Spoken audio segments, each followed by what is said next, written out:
Olá, alunos do nono ano, Colégio Odesse Luque, tudo bem com vocês? Espero que sim. Dando continuidade no nosso trabalho, nas últimas aulas a gente estava trabalhando com potências e as propriedades da potência, né? Não só a resolução das potências, mas sim a aplicação dessas propriedades. E em um dado exercício, a gente caiu em um caso que a gente terminava com uma potência negativa, por exemplo, -1. E até o momento a gente não tinha visto potência negativa. Um número negativo é um número real, é um número inteiro, só não é um número natural, né? Mas é um número inteiro, então ele pode estar ali como sendo potência.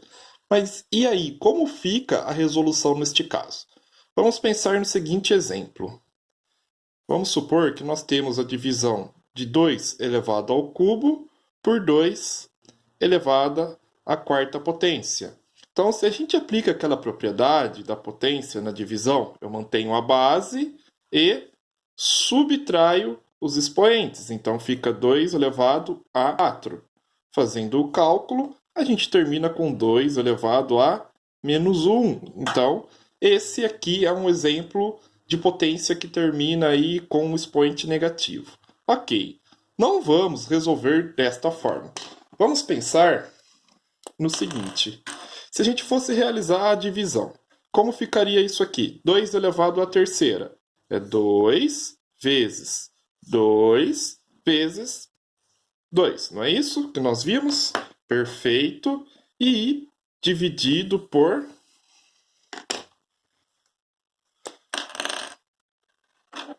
este segundo número aqui, que é 2 à quarta potência. Como fica ele então? 2 vezes 2 vezes 2 vezes 2. 4 vezes a multiplicação do número 2 aí, correto? Perfeito. Então, para fazer essa divisão, eu não preciso... posso, né, obviamente, fazer a multiplicação, mas eu posso simplificar aqui. 2 eu consigo simplificar por 2 aqui, fica um aqui em cima, um aqui embaixo. Aqui também, 2 dividido por 2, um aqui em cima, um aqui embaixo. E este último também, né? Um em cima e um embaixo. Ok. Como fica isso aqui no final das contas, então? 1 vezes 1 vezes 1, que vai dar 1. Tranquilo? E 1 vezes 1 vezes 1 aqui, vezes 2, que dá 2. Olha só, né? Então, realizando a divisão, nós encontramos que o resultado disso é 1 elevado 1 sobre 2, né? 1 sobre 2, conhecido como meio também. Perfeito. Interessante isso, né?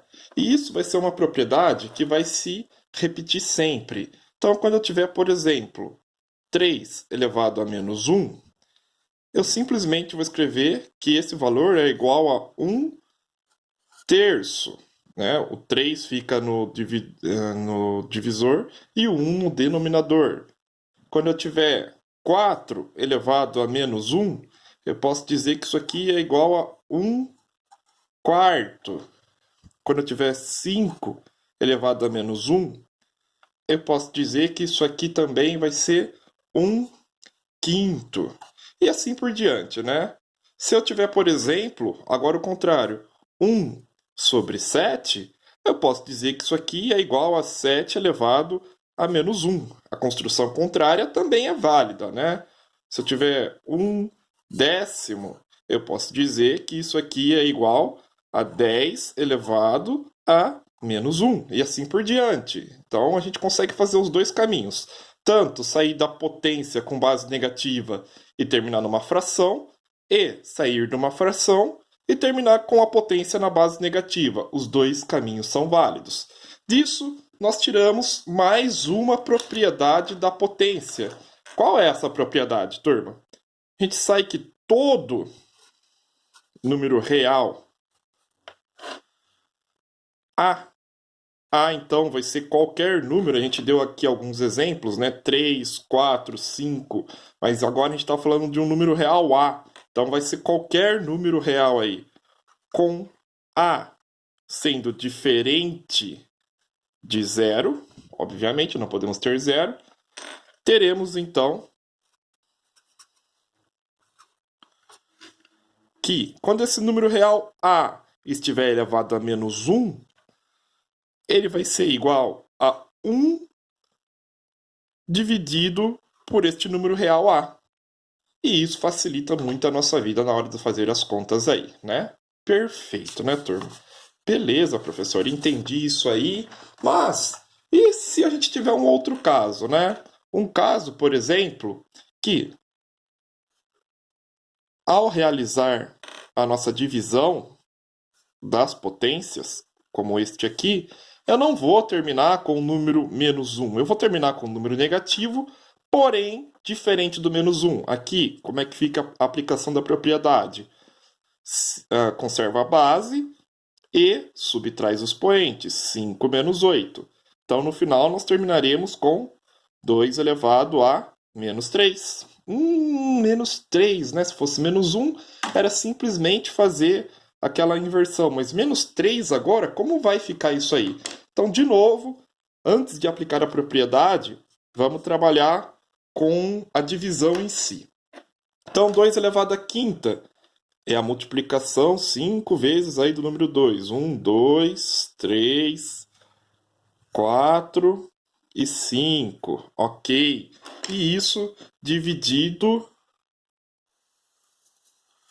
por 2 elevado à oitava. Como é que fica 2 elevado à oitava agora, gente? 2 elevado à oitava, 8 vezes a multiplicação. 1, 2, 3, 4, 5, 6, 7, 8. Nossa, até cansei. Vamos conferir. 1, 2, 3, 4, 5, 6, 7, 8. Perfeito, está certinho. O que a gente pode fazer? Para simplificar o nosso cálculo, já vamos fazer aqui, ó. 2 por 2, aqui fica 1, aqui fica 1. 2 por 2, aqui fica 1, aqui fica 1. De novo, 2 por 2. E vamos simplificando sempre que a gente pode aqui, ó. Até aqui, né? Eu posso simplificar, então, 5 número 2, porque eu só tenho 5 lá no denominador, né? No nosso divisor eu tenho 8. Ok? Finalizando este cálculo aqui, o que acontece? Aqui, 1 vezes 1 vezes 1 vezes 1 vezes 1, terminamos com 1. Perfeito? E aqui, 1 vezes 1 vezes 1 vezes 1 vezes 1 é 1. Vezes 2, 2. Vezes 2 seria 4, vezes 2 seria 8. Mas eu posso escrever isso aqui como sendo 2 ao cubo. Olha que interessante, né? Então terminamos com 1 sobre 2 e dividido aí por 2 ao cubo. 1 sobre 2 ao cubo. Se eu abrisse este número, vamos pegar aqui, ó, ficaria como 1 sobre 2 vezes 2 vezes 2, que é então 1 oitavo. Ok? Uma outra forma de escrever esta divisão aqui, ó, vou colocar aqui em vermelho para a gente diferenciar, seria a mesma coisa que eu colocar 1 vezes 2 vezes 1 vezes 2 vezes 1 vezes 2. Como o divisor é 1